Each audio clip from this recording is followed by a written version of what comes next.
나관중의 소설 삼국지 연의에선 관우가 실제로 탄 적도 없는 적토마의 스피드를 이용 마치 템빨로 알량을 죽인 것처럼 묘사됩니다. 오히려 정사에선 적진의 닭돌의 대장을 죽이고 왔다는 담백한 묘사만으로 소설보다 더 큰 임팩트를 주고 있죠. 하지만 알량에 이어 문추까지 관우에게 죽었다는 소설의 전개는 말할 필요 없이 나관중의 완벽한 관우 띄워주기였습니다. 재미있게도 이 일로 관우보단 오히려 문추를 띄워준 꼴이 된 게 정사에서 문추는 순유의 계략에 빠져 전리품 챙기다 죽은 기병대장 A에 지나지 않거든요. 그런 인간이 관우한테 죽기 전엔 장료와 서황이라는 어마어마한 녀석들까지 망신 줬다는 점은 삼국지 연의의 파워 밸런스가 미쳐 돌아간다는 가장 강력한 증거입니다.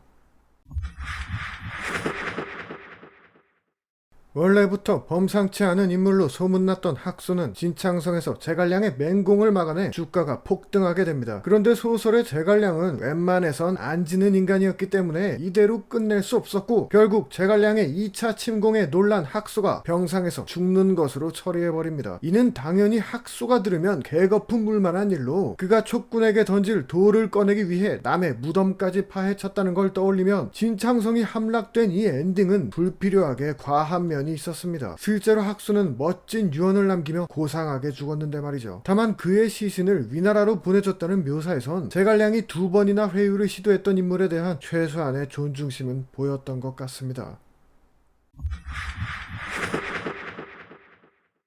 유표의 차남 유종은 외척 최씨일가의 지원에 힘입어 후계자가 됐지만 조조가 쳐들어오자 즉시 항복해 다 부질없는 짓이 되었습니다. 소설에서 조조는 우금을 시켜 곧바로 유종을 살해하고 마는데 이는 너무 터무니없는 묘사로 조조가 유종을 죽일 이유는 전혀 없었습니다. 실제로 항복해온 군주를 죽인 사례는 이분 정도 외엔 없고 조조는 오히려 뜻하지도 않게 형주를 거저 얻어 온갖 미사역으로 유종을 칭찬하기까지 했습니다. 아마 나관중은 조조보단 유종이 미워서 그를 죽인 게 아닐까 싶은데 전론에 의하면 당시 유기를 몰아내고 조조에게 넙죽 항복한 유종을 형주의 많은 사람들이 극혐했다고 합니다. 물론 전론으로 유종을 비판한 사람이 하필 조조의 아들이자 갓킹 금수저였던 조비라는 건 조금 그렇긴 하지만요.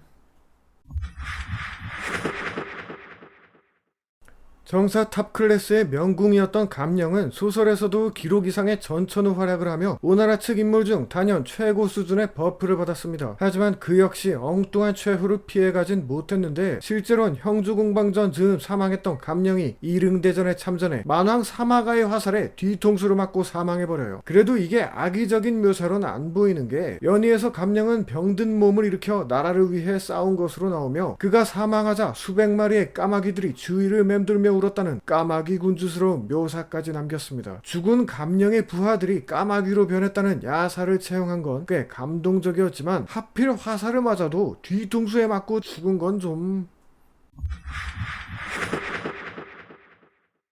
소설 특유의 드라마틱한 묘사를 선호했던 나관중은 묻지도 따지지도 않고 삼국지의 많은 장수들을 전쟁터에서 골로 보내곤 했습니다. 이 중 가장 대표적인 인물이 바로 위나라의 장료로 실제로 침대에서 죽었던 그가 오나라 정벌 중 정봉의 화살을 맞고 사망 처리됩니다. 그런데 소설에서 장료의 죽음은 조비가 슬퍼했다는 후일담이 전부라 허무하기 짝이 없습니다. 아니 감령이 까마귀를 불렀으면 장료는 고란이라도 울어줘야 하는 부분 아닙니까? 게다가 하필 아무런 성과도 없는 뻘전투에서 조비를 구하다 죽다뇨. 또 합비에서 오나라 전체를 상대로 혼자 무쌍을 찍기도 하는 장료가 문추한테 털려 바닥에 나뒹구는 장면은 장료빠들의 안구를 촉촉히 적시기 충분했습니다.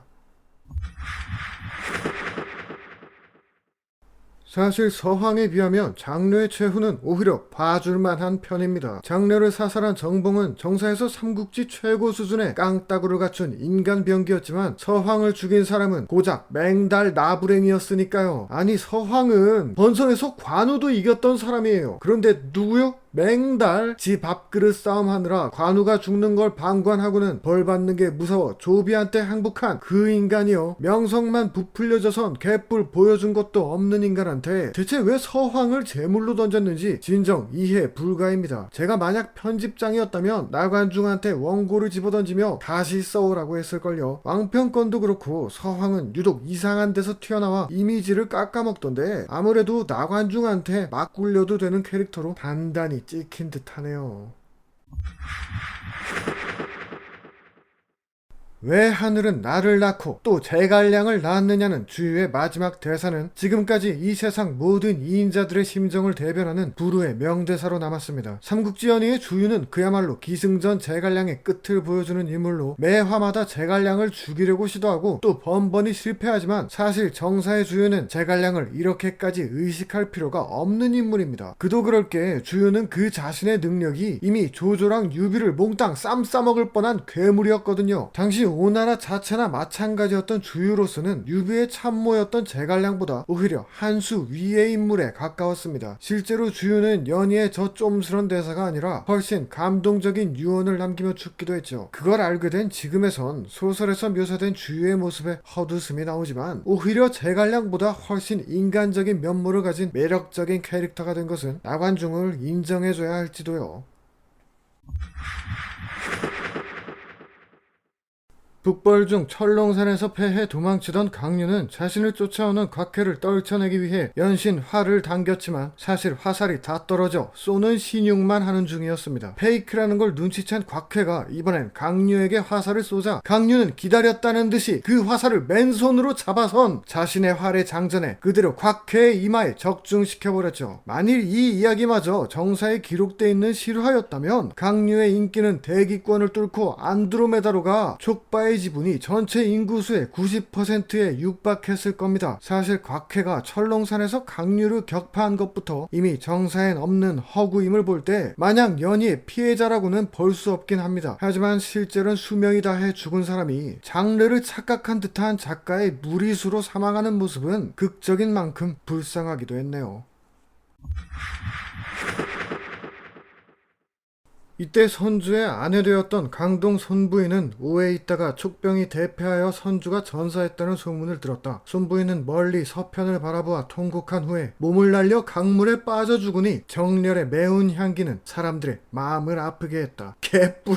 아니 뭐 이렇게 멋있게 썼어. 나관중이 글 잘 쓰는 창의력 대장인 건 인정하지만 손부인이 무슨 유비를 따라 자살을 합니까? 이참에 정확히 하죠. 유비와 손부인의 결혼 생활은 거의 부부의 세계급 파국이었어요. 시녀들이 무기를 차고 돌아다니고 오로 돌아갈 땐 의부다들을 납치해 가기까지 했으니 이건 마누라가 아니라 엑스맨이죠. 솔직히 이런 말까지 해야 하나? 둘이 자긴 잤나 의심스럽습니다. 그랬던 여자가 유비가 죽었다는 소식을 듣고 고향에서 강물에 투신한다고요? 나관중 이 양반 뻥이 지나치구만. 물론 유비와 손부인의 관계가 달달했다고 해야 후대에서 보기 훨씬 훈훈하겠지만 제 생각엔 초기의 연희에서 관우가 죽지 않고 승천했다는 이야기 마냥 오글거림의 극치였네요.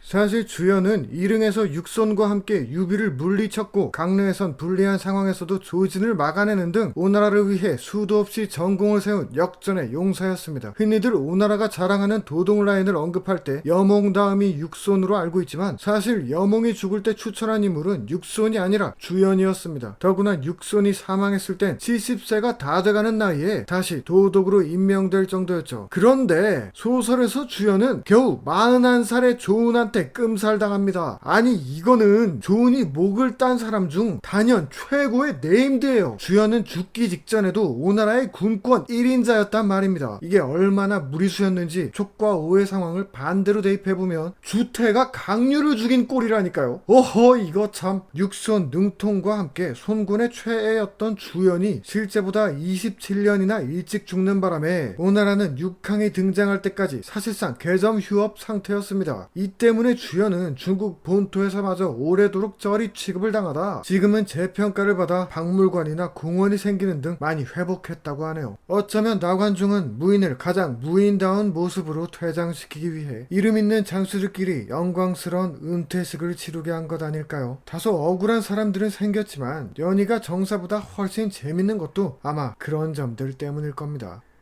그런데 정작 조은은 소설에서도 멀쩡히 침대에서 죽었다는 거